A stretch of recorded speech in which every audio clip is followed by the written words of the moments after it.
जी हाँ दोस्तों, आज हम बात करने वाले हैं एफआईआर और एनसीआर। एफआईआर कब किया जाता है और एनसीआर कब किया जाता है, एफआईआर में क्या फ़ायदे हैं और एनसीआर में क्या फ़ायदे हैं। आज हम इस वीडियो में आपको यही बताने वाले हैं एफआईआर क्या होता है और एनसीआर क्या होता है। तो वीडियो के आपको एंड तक बने रहना है। जब कभी कोई अपराध घटित होता है, जैसे मारपीट, लड़ाई झगड़ा, गाली गलौज या किसी सामान का गुम हो जाना या चोरी हो जाना, तब आम नागरिक को केवल इतना पता होता है कि यदि कोई अपराध गठित हो तो उसकी जानकारी पुलिस को दी जाए।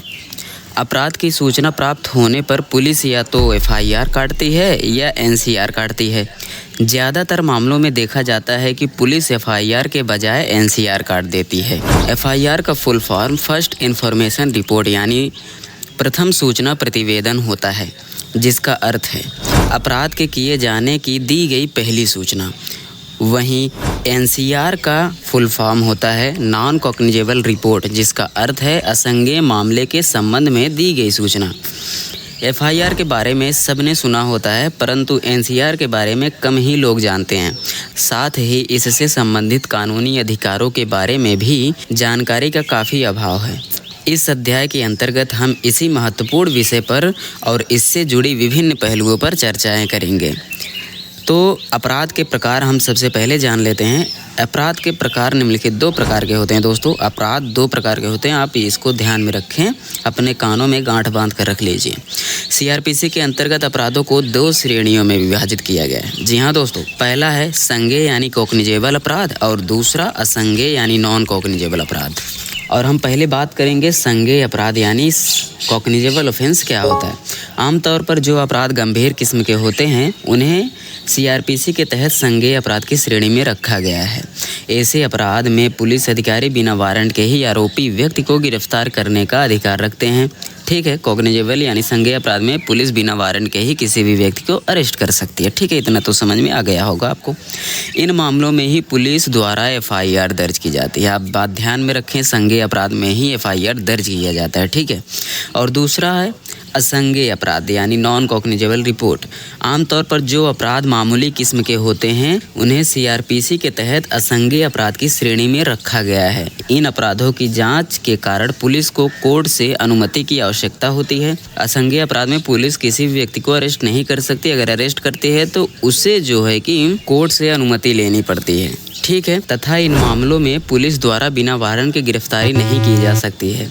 ऐसे मामलों में पुलिस को दी गई सूचना को ही एक रजिस्टर में दर्ज किया जाता है, जिसे एनसीआर काटना कहा जाता है। ठीक है, आपको समझ में आ गया होगा। एनसीआर असंज्ञेय अपराध में ही काटती है। अगर कहीं संज्ञेय मामला होता है वहाँ एफआईआर के बदले पुलिस आमतौर पर काट देती है एनसीआर। ठीक है, इसको आप देख के बढ़िया से अच्छे से कि एफआईआर काटी है कि एनसीआर, आप तब मामले की आगे सुनवाई करें। और बात यह भी उठता है कि क्यों करानी चाहिए एफआईआर।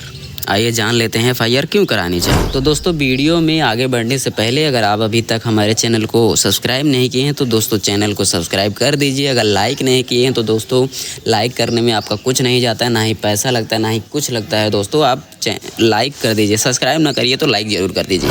अपराध के हो जाने के बाद पुलिस को गतिमान करने, सबूत जुटाने, अपराधी को गिरफ्तार करने और पीड़ित को संरक्षण प्रदान करने सबसे बेहतर हथियार एफआईआर ही है। ठीक है, ये कानून भी बोलता है कि अगर कहीं भी मामला हुआ है आपके साथ, कहीं भी मारपीट, दंगा फसाद हुआ है तो आप सबसे पहले पुलिस को इन्फॉर्म करें और उनको बताइए, एफआईआर दर्ज करवाइए। ठीक है, यह सबसे अच्छा जुगाड़ है बचने का। अपराध के हो जाने की सूचना निकटतम पुलिस स्टेशन में दी जानी चाहिए। ठीक है, भारतीय नागरिक सुरक्षा संहिता 2023 की धारा 173 और आईपीसी का धारा 154 में पुलिस थाने हरसतक अधिकारी को यह दायित्व सौंपा गया है कि ऐसे सूचना को वो एक रजिस्टर में दर्ज करे, जिसे एफआईआर रजिस्टर कहा जाता है। सूचना दर्ज करने के पश्चात सूचना देने वाले का हस्ताक्षर उस पर लिया जाता है और उसकी एक निःशुल्क प्रति सूचना देने वाले को दी जाती है। एफआईआर अपराध को साबित करने के लिए भारतीय साक्ष्य विधि के तहत एक सुसंगत दस्तावेज भी माना जाता है। आइए ये भी जान लेते हैं कि क्यों करानी चाहिए एनसीआर। हमने तो जान लिया एफआईआर क्यों करानी चाहिए और ये भी जान लेते हैं कि एनसीआर क्यों करानी चाहिए। कुछ लोगों का यह मानना है कि एनसीआर कराने का कोई फ़ायदा नहीं है, जबकि यह गलत धारणा है। एनसीआर दर्ज करवाने के कुछ महत्वपूर्ण फ़ायदे हैं दोस्तों, ठीक है। जैसे कि अगर सिम कार्ड, क्रेडिट कार्ड या डेबिट कार्ड, ड्राइविंग लाइसेंस इत्यादि गुम हो जाने पर उनका गलत इस्तेमाल हो जाता है, तो ऐसी स्थिति में एनसीआर की कॉपी के आधार पर अपना बचाव किया जा सकता है, ठीक है। इसके साथ ही गुम हुए कुछ दस्तावेजों को दोबारा बनवाने के लिए एनसीआर जमा करानी पड़ती है। और दूसरा ये बात है कि कई बार ऐसा होता है कि छानबीन के दौरान पुलिस द्वारा गुम या चोरी हुए सामान रिकवरी कर ली जाती है। ऐसी परिस्थिति में एनसीआर की कॉपी के आधार पर वह सामान शिकायतकर्ता को मिल जाता है। तो आपको ये बात समझ में आ गया होगा। और साथ में अगर आप एनसीआर से संतुष्ट नहीं हैं तो क्या करें। जैसे कि आप एनसीआर अगर कोई पुलिस वाला काट दिया है तो आप उससे संतुष्ट नहीं हैं कि एनसीआर से मुझे कुछ नहीं होने वाला है, मुझे और कुछ कार्य करना है, ठीक है। तो इसके मामले में कुछ और भी बातें यहाँ पर लिखी गई हैं। जैसे कि यह भी आमतौर पर देखा जाता है कि जिन मामलों में एफआईआर बनती है उनमें भी कई बार पुलिस हल्की धारा लगाकर मात्र एनसीआर दर्ज कर देती है। ऐसा पुलिस द्वारा अक्सर तब किया जाता है जब या तो सामने वाला पार्टी का काफ़ी दबाव हो या पुलिस खुद मामले की जाँच ना करना चाहती हो।